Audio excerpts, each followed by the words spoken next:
ఇప్పుడు ఈటల రాజేందర్ వీళ్ళు డీకే వాళ్ళు వెళ్ళినా కూడా మీరు అడ్డుకున్నారు కదా. వాళ్ళు అంటే ఏ ఉద్దేశంతో పోతున్నారు? రైతులు తెలుసుకోవడం కోసం పోతున్నారా? ఇబ్బంది పెడుతున్నారు. ఈటల రాజేందర్ కూడా మాట్లాడుతున్నారు. నేనే ఉంటా, ఏ రైతులు ఇబ్బంది పెట్టిండో లగచర్ల ఇన్సిడెంట్ కంటే ముందు ఈటల రాజేందర్ చెప్పమని చెప్పండి. ఈటల రాజేందర్ గారు కానీ డీకే అరుణ గారు కానీ ఈ లగచర్ల మీద అధికారుల మీద టీఆర్ఎస్ దాడి జరగక ముందు ఆ ఊర్లలో ఏ రైతునన్నా పోలీసులు లాఠీచార్జ్ చేసిర్రా? ఆ ఊర్లో ఇప్పటిదాకా ఒక గుంట భూమి తీసుకున్నారా? ఒక గుంట భూమి ఎవరి దగ్గరనన్నా బలవంతాన గుంజుకున్నారా? ఎవరితోనన్నా రాయించుకున్నారా? వీళ్ళు పట్టకపోయి ఇళ్లలో వండుకున్న వాళ్ళని పట్టకపోయి తీసుకుపోయి బలవంతాన ఎంఆర్ఓ ఆఫీసులో సంతకాలు పెట్టించినట్టు పెట్టించిర్రా ఎవరితోనన్నా? అది మల్లన సాగరణ కావచ్చు, కొండపోచమ్మల కావచ్చు, ఏ ఊర్లో భూమి అక్విజిషన్ చేసినా రైతుల మీదికి దాడి చేసి పట్టకపోయి సంతకాలు పెట్టించి ఇది ఇవ్వకుంటే ఇది కూడా రాదు మీకు అని చెప్పి వాళ్ళు సంతకాలు పెట్టకముందే ఆ భూములను ప్రభుత్వ భూములకు కన్వర్ట్ చేసి ఫార్మా భూముల పేరు మీద నోట్ చేసినటువంటి పరిస్థితి ఒక్క రైతు కను ఉన్నది ఆ ఊర్లో. దొంగే దొంగ అని వాడే ఒక సినిమా స్క్రిప్ట్ తయారు చేసుకొని ప్రభుత్వాన్ని ముఖ్యమంత్రిని బదనాం చేయడమే ఎజెండాగా పెట్టుకొని ఒక ప్రణాళికాబద్ధంగా ప్రభుత్వాన్ని కూల్చుదామనేటటువంటి కుట్ర పెట్టుకొని తిరుగుతున్నటువంటి వాడిని ఇవాళ నిలదీయాల్సినటువంటి అవసరం ఉంది. కేటీఆర్ ఒక్కరోజు కూడా రాజకీయ నాయకుడుగా ఎమ్మెల్యేగా పనికిరాడు. ప్రజా జీవితానికి అసలే పనికిరాడు. ఇంత దుర్మార్గమైన ఆలోచన కలిగినటువంటి వాళ్ళు, ఇంత క్రిమినల్ ఆలోచనలు కలిగినటువంటి వాళ్ళు ప్రజలకు సేవ ఎట్లా చేస్తారు? ప్రజలకు సమస్య ఉంటే ప్రతిపక్ష పార్టీ దాని మీద నువ్వు స్పందించు, అది బయటికి తీసుకురా.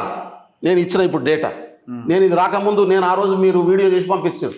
నేను మీడియాలో వస్తున్నటువంటి సమాచారాన్ని దృష్టిలో పెట్టుకొని ఎక్కడో ఏదో తేడా కొడుతున్నది నాకు, ఎక్కడో. ఎందుకంటే ఈ సంఘటన కంటే ముందు ఆడ ఏమున్నది, ఆందోళన ఉన్నది. ప్రభుత్వం నుంచి జరిగినటువంటి మిస్టేక్ కూడా ఏంటంటే ప్రభుత్వం ఏమనుకుంటుంది అనేది కన్వే చేసే యంత్రాంగం లేదు. చెప్తే కలెక్టర్ చెప్పాలి, ఆర్డీఓ చెప్పాలి, వీఆర్ఓ లేనటువంటి పరిస్థితి, దాన్ని విధ్వంసం చేసిపోయింది దుర్మార్గుడు. అది మీ నాయకుడు తప్పే కదా.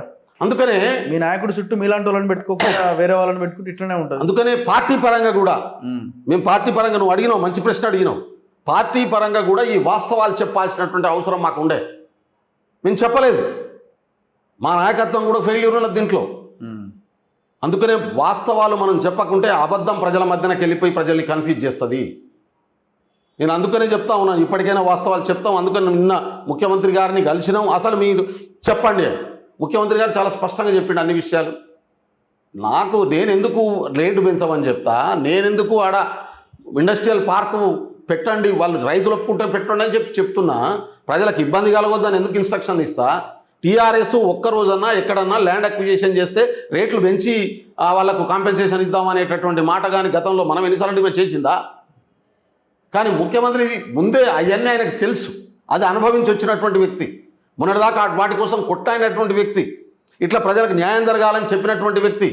ఇప్పుడు ముచ్చర్లో వీళ్ళు బలవంతాన 14,000 ఎకరాలు సేకరించి పెట్టినటువంటి దాంట్లో ఆయన అక్కడ ఫార్మాసిటీ పేరు మీద సేకరిస్తే ఫార్మాసిటీ పెట్టడం వల్ల ఇబ్బంది అవుతుందని చెప్పి గతంలో అనుకున్నాం, అది రద్దు చేస్తామని చెప్తే ఇవాళ దాని మీద కేసేసి ఆ భూములు ఫార్మాసిటీ పేరు మీద తీసుకున్నారు కాబట్టి దానికే వాడాలని చెప్పి ఇచ్చినటువంటి దుర్మార్గుడు. ఇప్పుడు దాన్ని ఏం చేయాలి ఇప్పుడు చెప్పు? అందుకని నేను ముఖ్యమంత్రి గారు చెప్తా ఉన్నారు, మనమేమో రెడ్ ఫార్మాకు వ్యతిరేకం, మా పార్టీ పాలసీ, ప్రభుత్వం పాలసీ, ప్రజలకు నష్టం జరగొద్దు, భూములకు నష్టం జరగొద్దు, మన పొలాలు పాడు కాకూడదు. అప్పుడు దీన్ని మనం వయా మీడియాగా దీని ఇదే భూములను మనం గ్రీన్ ఫార్మాకి ఇద్దాం.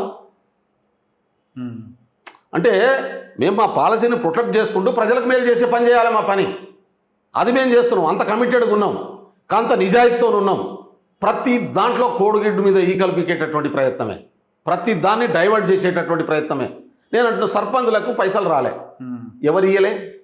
లాస్ట్ గవర్నమెంట్లో ఇయ్యలే కదా. వాళ్ళతో కలిసి ధర్నా చేయడానికి కేటీఆర్కి సిగ్గుండాలి కదా. ఎవడు ఇయ్యలే వాళ్ళకు? ఆటో వాళ్ళకి అన్యాయం జరిగింది. ఎప్పుడు జరిగింది? నీ ప్రభుత్వం చేసిపోయింది. నువ్వు అడిగిపోతే చెప్పుతో కొడతా రాకరా అని చెప్పింది, సిగ్గు లేకుండా పోతున్నాడు ఆయన. ఉండాలి కదా జరన్న సిగ్గుశరం. శివునెత్తుడు కూడా ప్రవర్తించడు ఇట్లా. తెలంగాణ కల్చరల్ వాల్యూస్ ఉన్నటువంటి ఏ వ్యక్తి కూడా ఎదుటోడొద్దంటే పోడు. అన్న తమ్ముడు మాట్లాడుకోకుండానే అన్ననో తమ్ముడో వచ్చి వాళ్ళ ఇంట్లో ఫంక్షన్ జరిగితే పిల్లొకటే పోరు మన దగ్గర. అన్ని అన్యాయాలు చేసిపోయినటువంటి వాడు ఇవాళ నీ సూతులు చెప్తా ఉన్నాడు, నీతులు చెప్తా ఉన్నాడు. అంతవరకు పరిమితమైనా పర్లేదు, కుట్రలు చేస్తూ ఉన్నాడు, కుతంత్రాలు చేస్తూ ఉన్నాడు. చాలా తెలివిగా సినిమాటిక్లో స్క్రీన్ ప్లే డైరెక్షన్ అంతా సినిమా వాళ్ళే ఉంటారు కదా దగ్గర అంతా, వాళ్ళతోనే కదా దోస్తాను అంత సాయంత్రం అయితే వాళ్ళ పద్ధతిలో ప్లాన్ చేస్తూ ఉన్నటువంటి పరిస్థితి ఉంది. కాబట్టి తస్మాన్ జాగ్రత్త, తెలంగాణ సమాజం అప్రమత్తం కావాల్సినటువంటి అవసరం ఉంది. నేను చెప్పదలుచుకున్న మీ ద్వారా కుల సంఘాలు, ప్రజా సంఘాలు, గిరిజన సంఘాలు, ప్రతిపక్ష పార్టీలు వాస్తవాలు తెలుసుకోండి ముందుగా దయచేసి. టీఆర్ఎస్ మీడియా, సోషల్ మీడియా చేసేటటువంటి ట్రాప్లో పడకండి. వాళ్ళు ఇచ్చేటటువంటి స్క్రిప్టును చదవకండి. ఆ స్క్రిప్టులో మీకున్నటువంటి క్రెడిబిలిటీని నష్టం చేసుకోకండి. కాంగ్రెస్ పార్టీ ఇచ్చినటువంటి వాగ్దానాలు అమలు చేయకుంటే అడగండి, నిలదీయండి. ఎన్ని రోజుల్లో చేస్తామని అడగండి. ప్రతిదీ చేసుకుంటూ పోతున్నాం మేము. 18,000 కోట్ల రూపాయలు రైతులకు ఇస్తే మాఫీ చేయలేదంటాడు. దాన్ని ఇంప్లిమెంట్ చేసే ప్రాసెస్లో మాకు కొన్ని లోపాలు ఉన్నాయి. నేను మీకు కూడా చెప్పిన ఇంతకుముందు లాస్ట్ ఇంటర్వ్యూ నేను చెప్పిన మీకు అది మాట కూడా చెప్పిన నేను అంటున్నా, నడుచుకుని కాళ్ళకే దుమ్ము అనుకుంటుంది, పని చేసేటటువంటి చేతులకే మట్టి అంటుకుంటుంది. పని చేస్తున్నాం కాబట్టి ఆ మట్టిని చూయించి ఇగో చూడు వాడంతా చెడిపోయింది అని చెప్తే ఎట్లా, నాకు అర్థం కాదు. అందుకనే ఇప్పుడు ఇంతకేంది మరి ఏమన్నా అరెస్ట్ ఉంటుందా, ఉండే అవకాశం ఉందా? ఈ కుట్రకు ఈ కేసులో ఖచ్చితంగా కేటీఆర్ను అరెస్ట్ చేయాలి. ఈ కుట్రదారులు మొత్తం కేటీఆర్ వెంటనే నేనైతే ఆయన ఎమ్మెల్యే పదవి సభ్యత్వాన్ని కూడా రద్దు చేయాలని డిమాండ్ చేస్తున్నా. ఆయన అనర్హుడు, ఎమ్మెల్యేగిరికి అనర్హుడు. చూద్దాం మరి ఏంది అసలు. ఫస్ట్ మీరు ఎట్లా డిఫెండ్ చేసుకోవాలన్నది ఆలోచించండి. మీ పార్టీ నాయకుల క్లాసులు అవసరమో లేకపోతే మీ ముఖ్యమంత్రి క్లాస్ అవసరమో అది మీరు తేల్చుకోండి ఫస్ట్. మా ముఖ్యమంత్రి చాలా క్లారిటీతో ఉన్నాడు, ఎక్కడ కూడా తొందరపడతలేడు. వాళ్ళు చేసేటటువంటి ప్రతి తప్పును గమనిస్తున్నాడు. ఉద్దేశపూర్వకంగా జరుగుతున్నాయేంది, వాస్తవంగా జరుగుతున్నాయేంది, ఎవడు మ్యానిపులేట్ చేస్తుండు, ఎవడు కుట్రలు చేస్తుండు అన్నీ ఆయనకు తెలుస్తున్నాయి. సమయం సందర్భం వచ్చినప్పుడు ఖచ్చితంగా దేని పని అది చేస్తుంది. Thank you very much Bellayya Nayak గారు, థ్యాంక్ యూ. సో ఇది బెల్లయ్య నాయక్ గారితో లగచర్ల ఇష్యూ పైన స్పెషల్ ఇంటర్వ్యూ. వాళ్ళు నిన్న లగచర్లకు వెళ్ళొచ్చారు కాబట్టి ఇంటర్వ్యూ మనం చేయడం జరుగుతున్నది. సో వాస్తవాలు ఏంటి అన్నది ప్రజల ముందున్నది. ఒకటైతే వాస్తవం, తెలిసి తెలియక ఎవరైనా అమాయక రైతులు కనుక జైలుకు వెళ్తే వాళ్ళని కాపాడుకోవాల్సిన బాధ్యత మనందరి మీద ఉన్నది. అండ్ ఆ భూమి విషయంలో రైతులకు ఇష్టమైతే తీసుకోవాలి, లేకపోతే వదిలేయాలి. ఈ ఫార్మా ఇండస్ట్రీని తెలంగాణలో ఎట్టి పరిస్థితుల్లో ఎంకరేజ్ చేయడానికి అవకాశం లేదు. సో ఈ విషయాల మీద అయితే మనకు క్లారిటీ ఉండాల్సిందే. చూస్తూనే ఉండండి మన తొలి వెలుగు.